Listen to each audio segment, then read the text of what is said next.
Taoiseach, I want to return to Thursday the 16th of February when you and a number of ministers and officials and the media came to a hall in the North Inner City to launch the report compiled by Mr Kieran Mulvey. Now we know the immediate impetus for the report were the number of murders, some of which happened in the area but all of them relating to the area. But there was a much longer lead in to what was actually happening, and that came about because of the neglect and the indifference of many governments to the area and to the issues there. And it also came from the budget cuts, the financial and the economic policies that adversely and disproportionately affected that area, especially the community and the voluntary organisations, the schools and the Gardaí, and also the way in which drugs were allowed to take a hold and devastate individuals and communities, and where the policies to deal with that were not matched by the necessary resources to implement those policies. And the report acknowledged all of that, the neglect and the dereliction. It acknowledged the crime and the open drug dealing, and it also acknowledged the poor housing, but it also acknowledged the potential and the community solidarity. Now, there was extensive community engagement, and the driving force was the North Inner City Community Coalition, and they had organised the organisations, the groups, the families and individuals to come together in a number of working groups, dealing with education, with arts and culture, with drugs, with crime, with sports, etc. and young people, and they made a very substantial submission. Much was expected. Expectations were high, but it did fall short of expectations. It was strong on what needs to be done, but less so on the how and the when. And very ironically, there was no mention of drugs, and there were other key areas that were left out. Now, the Coalition, as they outlined in a letter to you, they confirmed their commitment to the process, but it's a process that has to bring about fundamental change. And for that to happen, it needs a coherent, integrated, radical and innovative approach, and not the same talk and false promises. For that to happen, the voice of the community has to be heard, and their concerns relate to community involvement at all levels. Now, on the board of 10 members, there is one community representation, and that is something that has to be addressed. Your own personal engagement there, you know the wealth of experience and insight and knowledge that these people from the community have. There's concerns about the time frame. When is the process going to start, and a time frame for the implementation? There's concerns about the funding, that it has to be open and transparent, and the funding that is committed, that it's additional and it's not funding that has already been earmarked for the area. There are questions around the independent chair, the role of Dublin City Council, and also the need for the long-term commitment regardless of who is in government. And the danger is that when the meetings are over, consultation is over, the report is produced, that it's left languishing. Now, you did indicate that you would meet them, that you would meet the conveners. So I'm asking that you would indicate a date as soon as possible so that those areas can be addressed, which means that the report has a chance to get into action. Thank you, Deputy Taoiseach. Thanks, Deputy Sullivan, and thank you for your contribution to the overall report during the course of the discussions, which were many that we had down in the North Inner City and here in government buildings.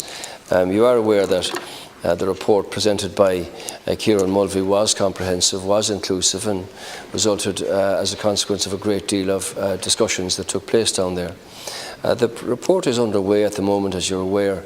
Quite a number of smaller projects have already been either commenced or are in the process of being completed.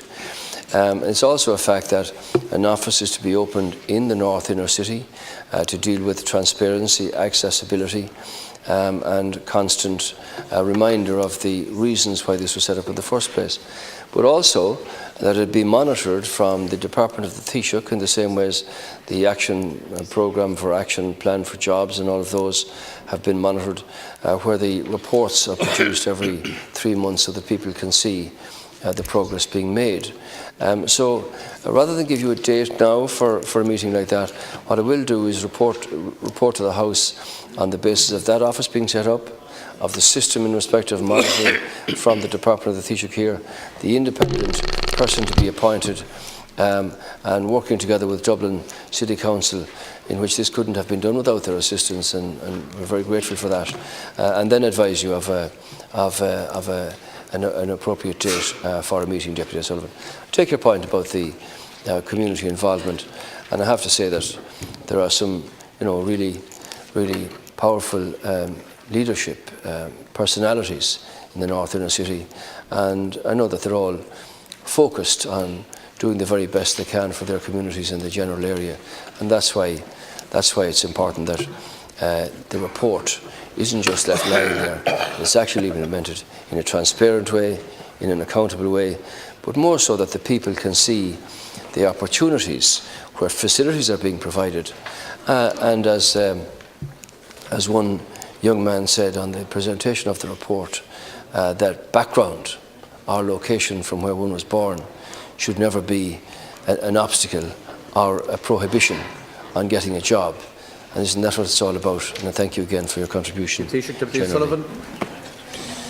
And that answer, Taoiseach, because I think the meeting with the conveners has to take place first, because otherwise what's happening is that it will be the statutory players who will be giving their decisions about an area where it's the community voice to know exactly what needs to happen there. And I would say also that this is not just about the North Inner City. This can be a template and a framework for other areas in Dublin and outside of Dublin that are facing similar issues. And just two final points. The Ministerial Task Force, and we know how important jobs are, but yet the Minister for Jobs is not on that task force. And the other point I'd make is that at this moment, An Bord Pleanála are hearing a planning permission in relation to the Cleary site.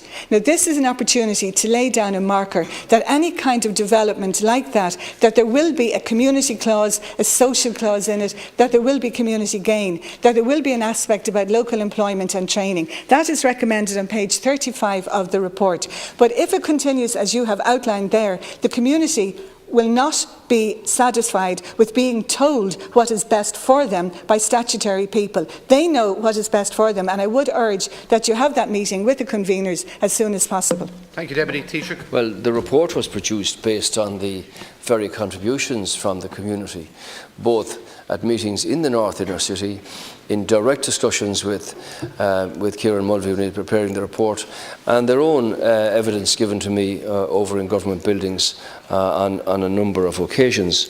But I'd remind you also, Deputy O'Sullivan, that, for instance, in respect of housing, which you mentioned, the North and South Inner City housing plans have been 30 million for the regeneration of Denmark Street, is it? Dominic Street, Cumulashkill. 27 million for the regeneration of St. Teresa's Gardens. There's the new plan to develop O'Devany Gardens, which is a multi-million euro plan, and a lot of other support for investment in community supports and housing. So I genuinely, the setting up of an office in the North Inner City is not to have statutory people removed from the community.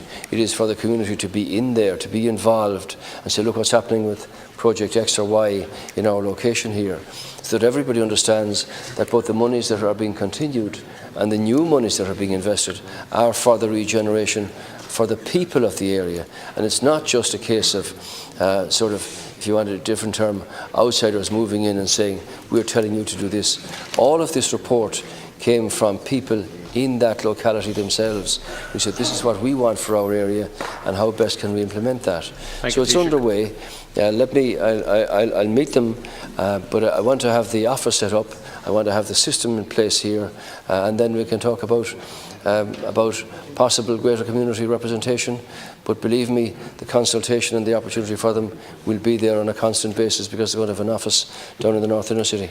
Thank you very much, Taoiseach. That concludes Leaders' Questions.